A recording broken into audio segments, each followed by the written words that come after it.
समय को न गवाते हुए आज के वचन की हम शुरुआत करते हैं। और जैसे कि मैंने टॉपिक में लिखा था कि मर्सी ट्रम्प्स ओवर जजमेंट, दया न्याय के ऊपर जयवंत होती है। आज हम इस पर मनन करेंगे कि कैसे हमें दूसरों के ऊपर दया करना है और कैसे ये दया हमें न्याय के दिन परमेश्वर के सामने हमें निर्दोष और निष्कलंक उपस्थित करने में हमारी सहायता करेगी और मदद करेगी। हालेलुया। तो आइए सबसे पहले हम वचन पढ़ेंगे मत्ती 5:7। मत्ती 5:7 क्या कहता है? धन्य है वे जो दयावंत है, क्योंकि उन पर दया की जाएगी। हालेलुया। हमारा परमेश्वर बहुत बुद्धिमान है, बहुत स्मार्ट है। वो कहता है कि पहले तुम करो और फिर तुम्हारे साथ वो होगा। हम क्या सोचते हैं कि पहले सामने वाला मेरे साथ कुछ अच्छा करे, उसके बाद मैं उसके साथ अच्छा करूं। लेकिन परमेश्वर कहता है, अगर ये रेफरेंस है मत्ती 5:7 वचन, धन्य है वे जो दयावंत हैं, क्योंकि उन पर दया की जाएगी। यदि आप और मैं दूसरे पर दया करते हैं, तरस खाते हैं, करुणा करते हैं, तो प्रभु का वचन कहता है कि हम पर भी दया की जाएगी। और इसका ऑपोजिट क्या होगा? यदि हम दया नहीं करेंगे तो हम पर भी दया नहीं की जाएगी। तो परमेश्वर के बच्चों के अंदर ये क्वालिटी होनी चाहिए कि जो उनका स्वभाव है वो दया वाला स्वभाव होना चाहिए, वो तरस वाला स्वभाव होना चाहिए। क्योंकि प्रभु यीशु मसीह का स्वभाव ये था कि वो सब पर दया करता था और वो सभी के ऊपर तरस खाने वाला परमेश्वर है। इसलिए कहता है कि धन्य है, ब्लेसेड है वो व्यक्ति है जो दयावंत है, क्योंकि जो दयावंत है उसी पर दया की जाएगी। हालेलुया। और हम देखते हैं याकूब 2:13, क्योंकि जिसने दया नहीं की उसका न्याय बिना दया के होगा, दया न्याय पर जयवंत होती है। यदि आपने इस धरती पे रहते हुए किसी के ऊपर दया नहीं की, तो जब परमेश्वर प्रभु यीशु मसीह अपनी महिमा में आएगा अपने उस न्याय के दिन, वो हम पर भी दया नहीं करेगा। और कहता है कि दया जो है वो न्याय पर जयवंत होती है, यानी कि दया हमारे लिए कुछ ऐसे रास्ते खोलती है कि हम न्याय के दिन परमेश्वर के सामने बड़े ही आदर के साथ खड़े रह सकते हैं। हालेलुया। और हम देखेंगे याकूब 4:17, इसलिए जो कोई भलाई करना जानता है और नहीं करता, उसके लिए यह पाप है। यदि आप और मैं भलाई करना जानते हैं, दया करना जानते हैं, करुणा करना जानते हैं, लेकिन हम जानबूझ के अगर अपने आप को कठोर कर रहे हैं और किसी के ऊपर दया नहीं कर रहे हैं, किसी के ऊपर तरस नहीं खा रहे हैं, तो प्रभु कह रहा है कि हम पाप कर रहे हैं। यदि हमें पता है कि हमारे विश्वासी भाई और बहन किसी कमी घटी में हैं और प्रभु ने अगर जो हमें वो क्षमता दी है कि हम उनकी सहायता कर सकते हैं, हम उनकी मदद कर सकते हैं, पर हम भलाई करना जानते हैं, भलाई को लेना भी जानते हैं, है ना। कोई हमसे भलाई करता है तो हम भलाई रिसीव भी करना जानते हैं, लेकिन प्रभु कहता है कि हमें भलाई को सिर्फ रिसीव नहीं करना, लेकिन उस भलाई को हमें दूसरों के साथ करना है, तभी हम परमेश्वर के पुत्र और पुत्रियां कहलाएंगे। और कहता है कि यदि तुम भलाई करना जानते हो, ऐसा कोई व्यक्ति है इस दुनिया में जो भलाई करना नहीं जानता है? हम सबको पता है कि भलाई कैसे की जाती है, लेकिन बात यह है कि हम करना नहीं चाहते। इसलिए प्रभु कह रहा है, जो कोई भलाई करना जानता है पर वो करता नहीं है, उसकी नीयत नहीं है करने की, तो वो उसके लिए पाप गिना जाता है। हालेलुया। अब हम मनन करेंगे लूका 16:19 से लेकर हम मनन करेंगे 31 तक। लूका 16:19 से लेकर 31 तक। यहाँ पर धनी मनुष्य और निर्धन लाजर की स्टोरी बताई गई है स्वयं प्रभु यीशु मसीह के द्वारा। मैंने ये दया के वचन क्यों बताया आपको, क्योंकि जब मैं स्टोरी को आपको एक्सप्लेन करूंगी आपको एंड में समझ में आ जाएगा कि इस धनी युवक ने ऐसा क्या नहीं किया कि उसको नर्क का दंड भुगतना पड़ा। हम एंड में देखेंगे। चलिए हम इस स्टोरी की शुरुआत करते हैं। और विद्वानों का ये मानना है, बाइबल के स्कॉलर्स का ये मानना है कि ये जो दृष्टांत है ये रियल लाइफ स्टोरी है, क्योंकि सब दृष्टांत जो भी प्रभु यीशु मसीह ने कहे हैं उसमें किसी में भी नाम नहीं लिखा गया है, इसलिए उसे पैराबल कहा है। लेकिन यहाँ पर स्पेसिफिकली नाम दिए गए हैं, इसलिए बहुत सारे कमेंटेटर्स का ये मानना है कि ये जो पैराबल है वो पैराबल नहीं लेकिन एक रियल लाइफ स्टोरी है जो प्रभु यीशु मसीह ने हमारे सामने रखी है। तो आज हम इस स्टोरी से सीखेंगे कि प्रभु यीशु मसीह आज हमें इस स्टोरी के द्वारा क्या सिखाना चाहते हैं। हालेलुया। चलिए 19 वचन। एक धनवान मनुष्य था जो बैंजनी कपड़े और मलमल पहनता और प्रतिदिन सुख विलास और धूमधाम के साथ रहता था। इस धनवान व्यक्ति का नाम नहीं लिखा है, लेकिन ये धनवान था, ये बहुत महंगे महंगे कपड़े पहनता था और हर दिन सुख विलास मतलब अपना जीवन हर दिन एक लग्जोरियस लाइफ वो जी रहा था और धूमधाम के साथ रहता था, मतलब अच्छे अच्छे खाने वो खाता था, अच्छा उसके पास अच्छे वस्त्र थे, अच्छा लाइफस्टाइल था, अच्छा स्टैंडर्ड ऑफ लिविंग था। वो बहुत इस धरती पर शाहूकार था, यानी कि धनी था। हालेलुया। आगे देखिए। लाजर नाम का एक कंगाल घावों से भरा हुआ उसकी टेवड़ी पर छोड़ दिया जाता था। अब दूसरी ओर हम दूसरे व्यक्ति को देख रहे हैं जो गरीब है, जो लाचार है, जो कंगाल है।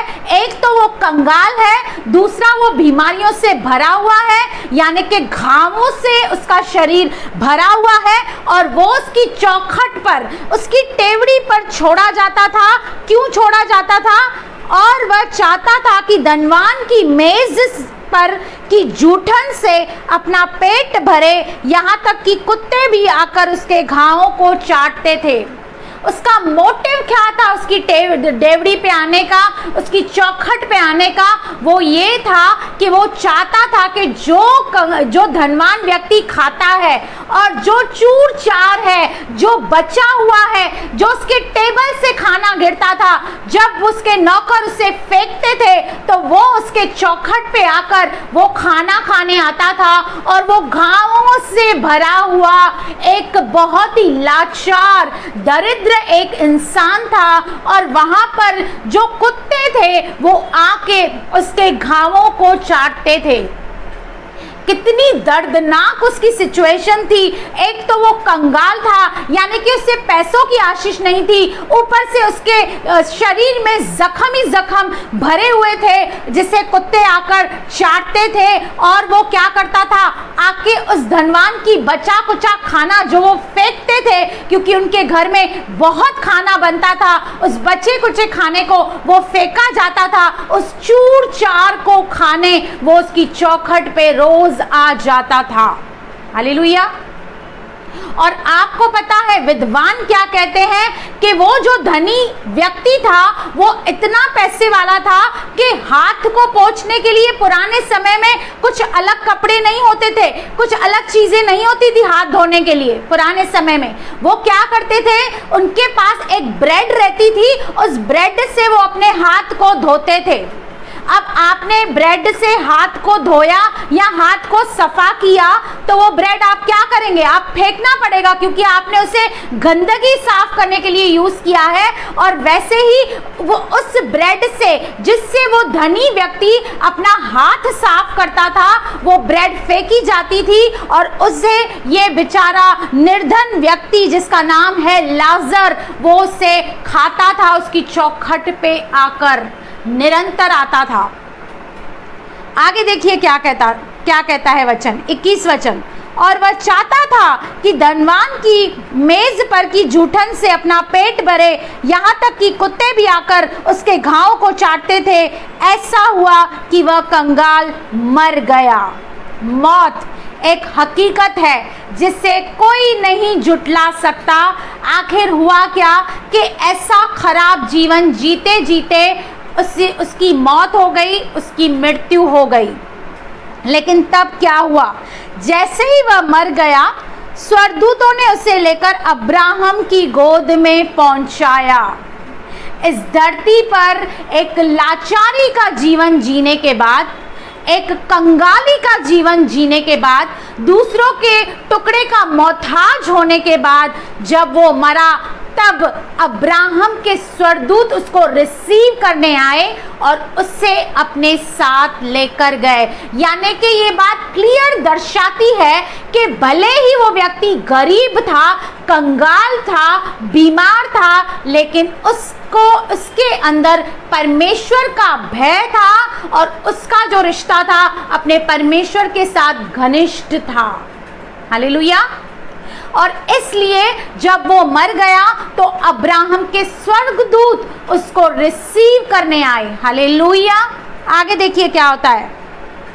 और अब्राहम की गोद में उसे पहुंचाया। व्हाट एन ऑनर, एक कितना आदर उसको मिल रहा है कि अब्राहम की गोद में, यानी कि उसकी हुजूरी में उन स्वर्गदूतों ने जाकर उसे पहुंचाया। उसके बाद क्या हुआ, वह धनवान भी मरा और गाड़ा गया। धनवान की भी मृत्यु आई और वो मारा गया, गाड़ा गया। शायद बड़े बड़े लोग आए, बड़ी बड़ी सेरेमनी की गई, बहुत लोग आए उसे परचानी देने, बहुत लोग उसकी उस मृत्यु के टाइम मौजूद थे, क्योंकि वो धनवान था, वो नामचीन व्यक्ति था, बहुत पैसे वाले था। और आपको तो पता है कि धनवान लोगों के मित्र बहुत होते हैं। वो लाजर मर गया, शायद ही किसी को पता भी चला होगा, लेकिन ये धनवान मर गया, इसकी बड़ी सेरेमनी हुई, इसके लिए बड़ी सभा रखी गई। लेकिन हुआ क्या, वह धनवान भी मरा और गाड़ा गया और अधोलोक में उसने पीड़ा में पड़े हुए अपनी आंखें उठाई। न तो कोई स्वर्गदूत उसको रिसीव करने आया, न तो वो अब्राहम की गोद में पहुंचाया गया, पर वो तो सीधा नरक गया जहां पर उसकी आंखें खुली। अब मैं यहाँ पर एक बात को क्लियर करना चाहती हूँ कि इन दोनों के जो शरीर हैं वो स्वर्ग या नर्क में नहीं गए हैं, क्योंकि प्रभु ने कहा तुम मिट्टी से आए हो, मिट्टी में मिल जाओगे। हमारा जो शरीर है वो नर्क या स्वर्ग नहीं जाने वाला है। यहाँ पर जो भी बात हो रही है वो आत्मा और प्राण की बात हो रही है, क्योंकि आपकी और मेरी आत्मा और प्राण ही अनंत जीवन में प्रवेश करेंगे, यानी कि स्वर्ग में प्रवेश करेंगे। लेकिन वहाँ भी कुछ ऐसा सिस्टम है, कुछ ऐसे आपको और मुझे बनाया जाएगा उस वक्त कि जब हमको वेतना दी जाएगी तो हमारे पास भले ही ये शारीरिक देह नहीं रहेगी, लेकिन वो वेतना हम सह सकेंगे। वो हमें रियलाइज होगा, वो जो हमारे ऊपर अत्याचार किया जाएगा वो भली बाती हम उसे एक्सपीरियंस कर पाएंगे।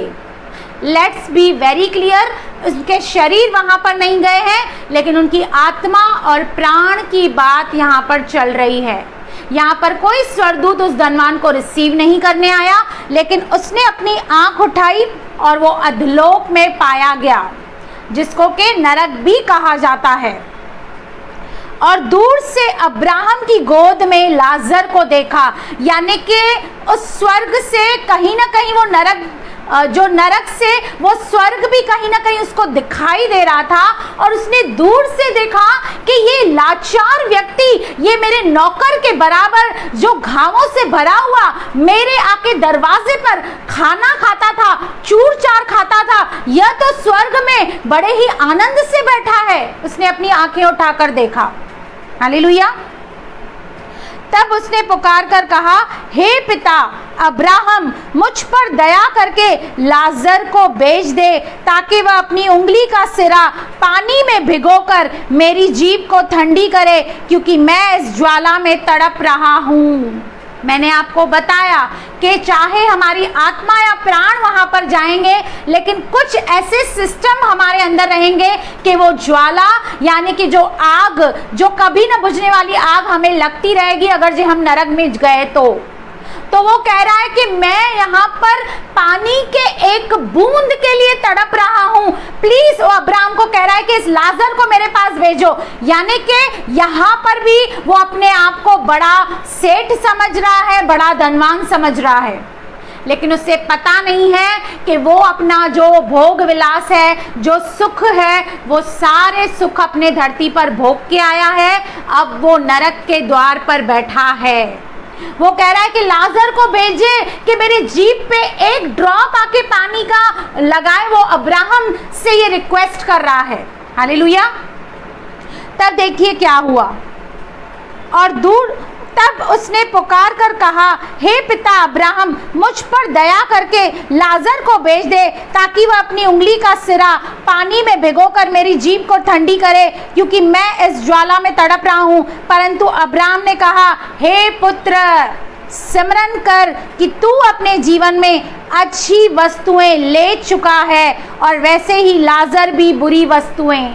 वो उसको वहां पर याद करा रहा है कि भैया तू अधलोक में बैठा है, यहाँ पर तेरी बॉसिंग नहीं चलेगी। तू धनवान था, इस धरती पर था और तूने सारे ऐशो आराम, सुख विलास, सब कुछ तूने एक्सपीरियंस कर दिया है। और लाजर के जीवन में जो दरिद्रता थी, जो दुख था, वो उसने ऑलरेडी एक्सपीरियंस कर दिया है। हालेलुया। आगे देखिए क्या होता है।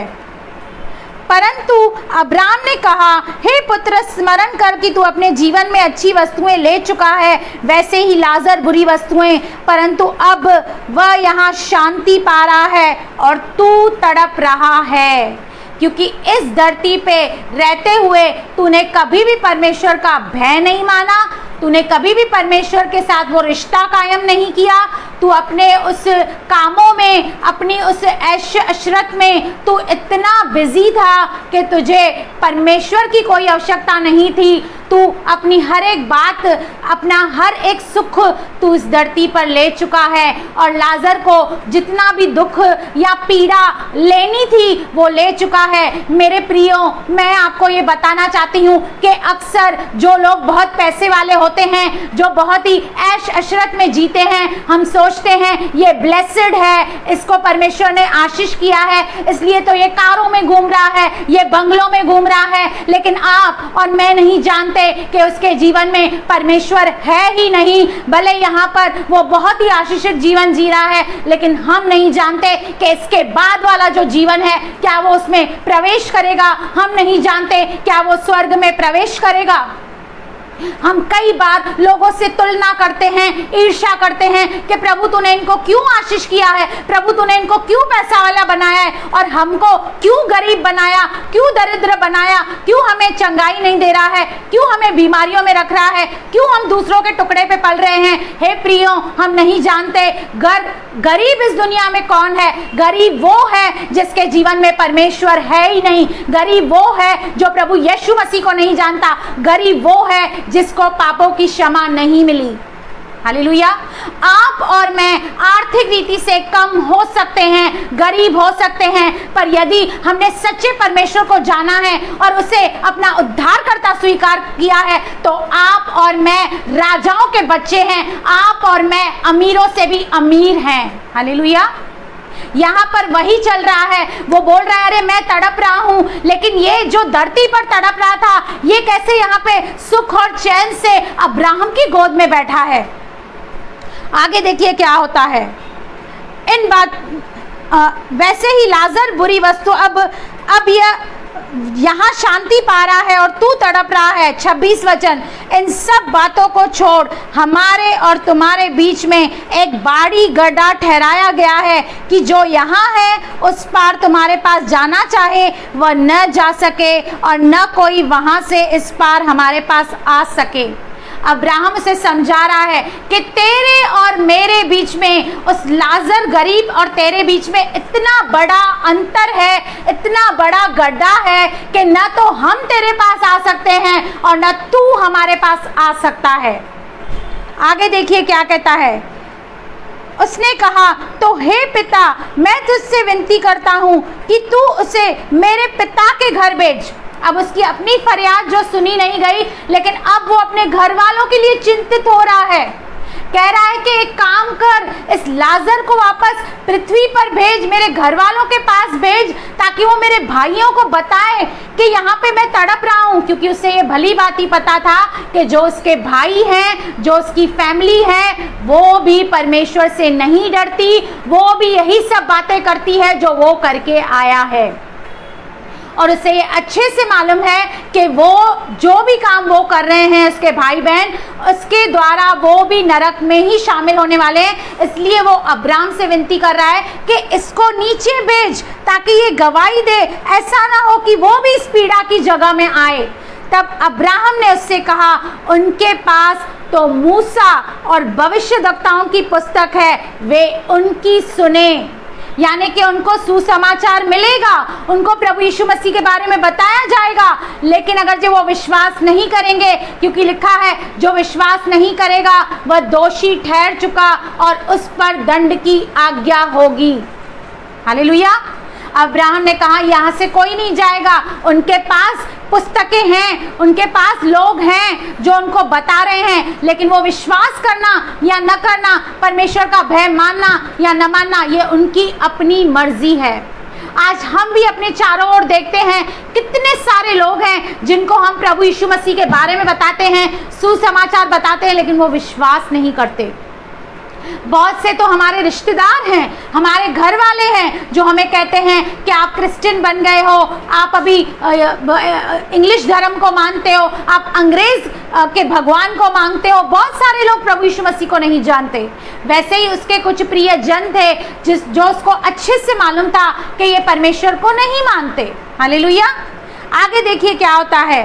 उसने कहा, नहीं हे पिता अब्राहम, पर यदि कोई मरे हुओं में से उनके पास जाए तो वे मन फिराएंगे। उसने उनसे कहा, जब वे मूसा और भविष्यद्वक्ताओं की नहीं सुनते, तो यदि मरे हुओं में से कोई जी भी उठे तो भी उसकी नहीं मानेंगे।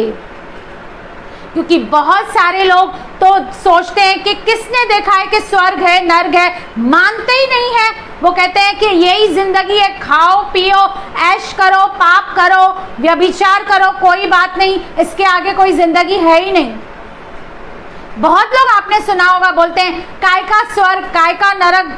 हालेलुया। लेकिन वो कह रहा है कि यहाँ से कोई जाएगा भी ना, तो जिसको नहीं मानना है ना, वो कभी नहीं मानेगा। और ये प्रभु यीशु मसीह के बारे में भी बता रहा है, क्योंकि प्रभु यीशु मसीह मुर्दों में से जी उठे, लेकिन आज कितने ऐसे लोग हैं जो इस बात पर विश्वास नहीं करते।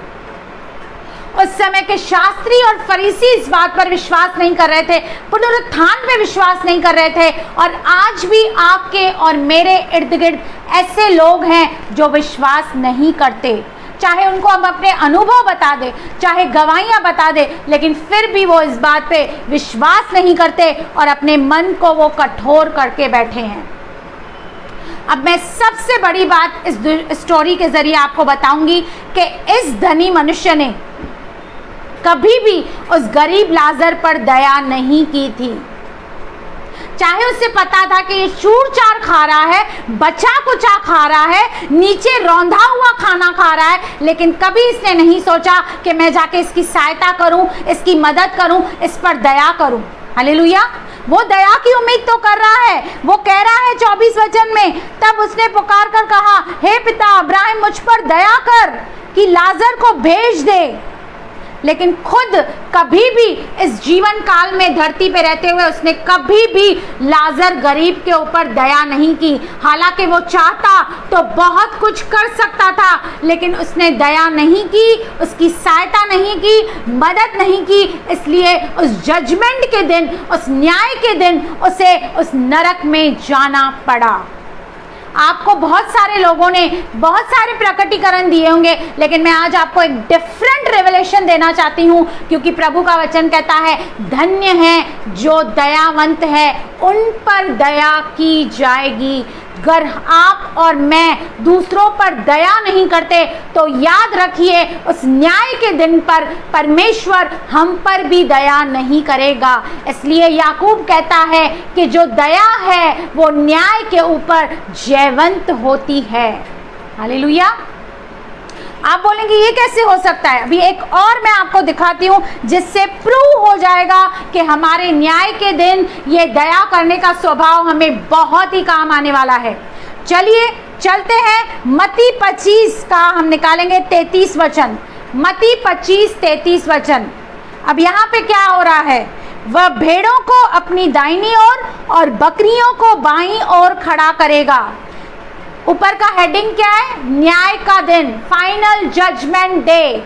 यहाँ पर कह रहा है भेड़ों को अलग करेगा, बकरियों को अलग करेगा।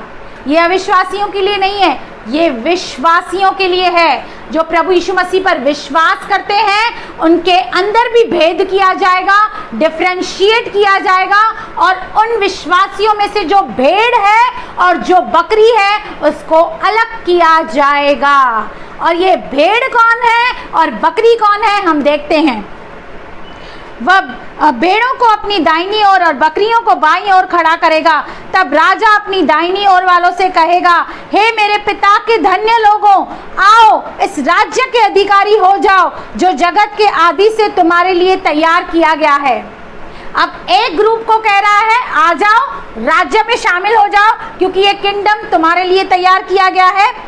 क्योंकि अब रीजन बता रहा है, आप और मैं, क्या आप भेड़ बनना चाहते हैं, क्या आप बकरी बनना चाहते हैं, या आपके और मेरे ऊपर है। घर हमको भेड़ बनना है तो हमें क्या करना है? सुनिए, क्योंकि मैं भूखा था तुमने मुझे खाने को दिया, यानी कि तुमने मुझ पर दया की।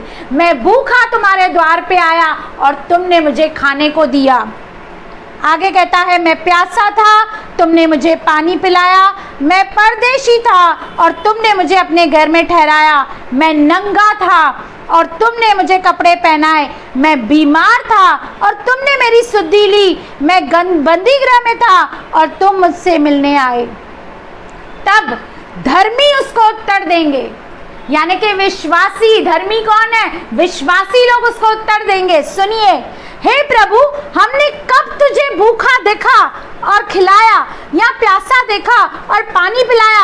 हमने कब तुझको परदेशी देखा और हमने घर में ठहराया? सब पूछ रहे ये कब हुआ?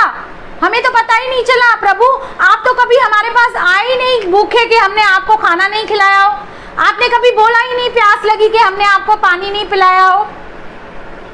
तब राजा उन्हें उत्तर देगा, 40 वचन, मैं तुमसे सच कहता हूं कि तुमने जो मेरे इन छोटे से छोटे भाइयों में से किसी एक के साथ किया वह मेरे ही साथ किया है। यानी कि आप और मैं अगर ये अपने भाई बहनों पर दया करते हैं, दुख में उनका हाल पूछते हैं, कोई कमी घटी है और हमारे पास क्षमता है, अगर हम उनकी सहायता करते हैं, मदद करते हैं, तो हम ये किसके साथ करते हैं? हम ये परमेश्वर के साथ करते हैं, हम ये प्रभु यीशु मसीह के साथ करते हैं। हालेलुया। आगे देखिए 41 में क्या कहता है। तब वह बाई ओर वालों से कहेगा, हे श्रापित लोगों, मेरे सामने से उस अनंत आग में चले जाओ जो शैतान और उसके दूतों के लिए तैयार की गई है।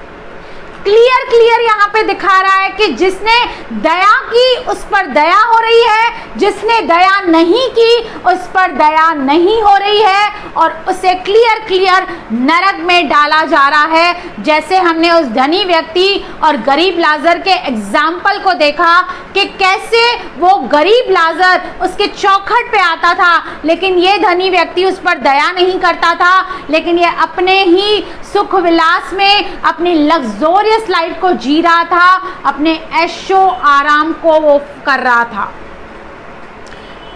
और प्रभु यहाँ पे रीजन दे रहे हैं, क्योंकि मैं भूखा था तुमने मुझे खाने को नहीं दिया, मैं प्यासा था, तुमने पानी नहीं पिलाया, मैं परदेशी था, तुमने मुझे घर में नहीं ठहराया, मैं नंगा था और तुमने मुझे कपड़े नहीं पहनाए, मैं बीमार था, बंदी गृह में था और तुमने मेरी सुधि न ली। हालेलुया। 45 वचन देखिए क्या कहता है। तब वह उन्हें उत्तर देगा, मैं तुमसे सच कहता हूं कि तुमने इन छोटे से छोटों में से किसी एक के साथ नहीं किया, वह मेरे साथ भी नहीं किया।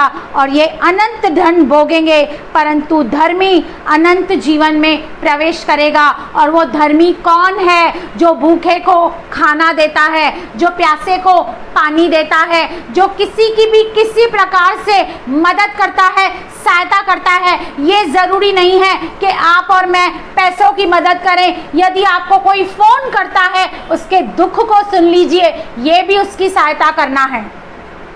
यदि आपके घर में एक्सेस कपड़े हैं और किसी को कपड़ों की ज़रूरत है, तो अपने वो कपड़े आप उसे दे दीजिए।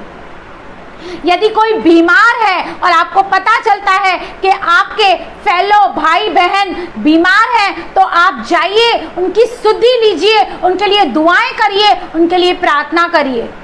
जब हम अपने भाई बहनों पर दया करते हैं ना, तब हम जो भी उन भाई बहनों के साथ करते हैं, वो एक्चुअली में हम प्रभु यीशु मसीह के साथ करते हैं, परमेश्वर के साथ करते हैं। और जब जजमेंट का डे आएगा, जब न्याय का दिन आएगा, तब इस बात को हमें लेखा देना पड़ेगा कि इस धरती पर रहते हुए क्या हमने लोगों पर दया की, क्या हमने लोगों पर तरस खाया, क्या हमने उनकी सहायता करी, क्या हमने उनकी मदद करी। हालेलुया। क्योंकि धन्य है वे जो दयावान हैं, उन पर ही दया की जाएगी। यानी कि जो दया नहीं कर रहे हैं, प्रभु भी उन पर दया नहीं करेगा और कठोरता करेगा, उन पर दंड की आज्ञा को लाएगा। हालेलुया। क्योंकि हमारा परमेश्वर कैसा है? हमारे परमेश्वर का स्वभाव क्या है? कि वह दयालु है, वो कृपालु है, वह अनुग्रहकारी है, वो तरस से भरा हुआ है, वो महिमा से भरा हुआ है, वो करुणा से भरा हुआ है। और आप और मैं कौन हैं? हम विश्वास के द्वारा परमेश्वर की संतान हैं। इसलिए जो गुण परमेश्वर के अंदर है, वो आपके और मेरे अंदर भी होना जरूरी है। इसलिए जहां तक अवसर मिले, यदि आप और मैं भलाई करना जानते हैं, तो हम भलाई करें, हम लोगों की सहायता करें, मदद करें, लोगों को ऊपर उठाएं, लोगों को गिराएं नहीं, पर उनके दुख को समझें, उनकी उन बीमारी में जाके उनकी सुधि लें। उनको अगर जो किसी चीज़ की कमी है, तो हम उसे वो प्रोवाइड करें, क्योंकि विश्वास बिना कर्म के मरा हुआ है। आप कहेंगे मुझे विश्वास है, मैं प्रभु की बेटी हूँ, मैंने बैप्टिज्म पा लिया है, मैं अनंत जीवन में प्रवेश करूंगी। ये दिन याद रखिए, अगर जो आप और मैं लोगों पर दया नहीं करते, तो परमेश्वर आपको और मुझे अलग करेगा और हमें उस दंड देगा, हमें उस अथाह कुंड में, उस अनंत कुंड में डालेगा, जहाँ पर रोना और दांत पीसना होगा। एक छोटी सी बात, अगर जो आपके घर में कोई काम करता है और आप उस पर दया नहीं करते, उससे कठोरता का व्यवहार करते हैं, उसे गालियां देते हैं या बुरी बात कहते हैं, तो परमेश्वर इस बात से कदापि प्रसन्न नहीं है। परमेश्वर चाहता है कि हम लोगों पर दया करें, हम करुणा करें, हम तरस खाएं लोगों पर। आज लोगों को तरस चाहिए, आज लोगों को दया चाहिए, आज लोगों को प्रेम चाहिए। ये जरूरी नहीं है कि हम सभी की फाइनेंशियल हेल्प करें, हम किसी को भी किसी रीति से हेल्प कर सकते हैं, हम किसी टेंशन वाले व्यक्ति को स्माइल कर सकते हैं, हम किसी के दर्द को सुन सकते हैं, किसी को जाके हम दिलासा दे सकते हैं, किसी को जाके हम तसल्ली दे सकते हैं। हम जिस रीति से हमें अवसर मिले, हमें ज़्यादा से ज़्यादा लोगों पर दया करनी चाहिए और उनकी सहायता और मदद करनी चाहिए, क्योंकि इन बातों से, इन कामों से आपका और मेरा परमेश्वर प्रसन्न रहता है। इसलिए मैंने आज के टॉपिक का नाम रखा था मर्सी ट्रम्प्स ओवर जजमेंट। दया न्याय पर जयवंत होती है, और ये सही बात है, क्योंकि भेड़ और बकरियों को जब अलग किया गया, तो यही देखा गया कि किस भेड़ ने किस दूसरी भेड़ पर दया की। और बकरियों को इसलिए अलग किया गया क्योंकि उन्होंने दया नहीं की थी, उन्होंने भूखे को खाना नहीं दिया था, प्यासे को पानी नहीं दिया था, उन्होंने कोई भी अपने फेलो बिलीवर्स, अपने कोवर्कर्स, अपने सहकर्मियों की कोई सहायता और कोई मदद नहीं की। हालेलुया। तो प्रभु इस वचन के जरिए आपको और मुझे बहुत आशीष दे। मैं भाई शैम्यूल कांबले का बहुत बहुत धन्यवाद करती हूँ कि उन्होंने मुझे अपने पेज पे आमंत्रित किया ताकि मैं उनके पेज पर आकर इस संदेश को, इस वचन को आपके सामने रख सकूं। मैं उम्मीद करती हूँ कि आज का वचन बहुत ही ब्लेसेड हुआ है। तो हम इस वचन को भूलें ना, लेकिन हम दया करें लोगों पर, हम करुणा करें, जहाँ भी हमें जैसा भी अवसर मिले हम उसे परमेश्वर की महिमा के लिए ज़रूर इस्तेमाल करें। हालेलुया।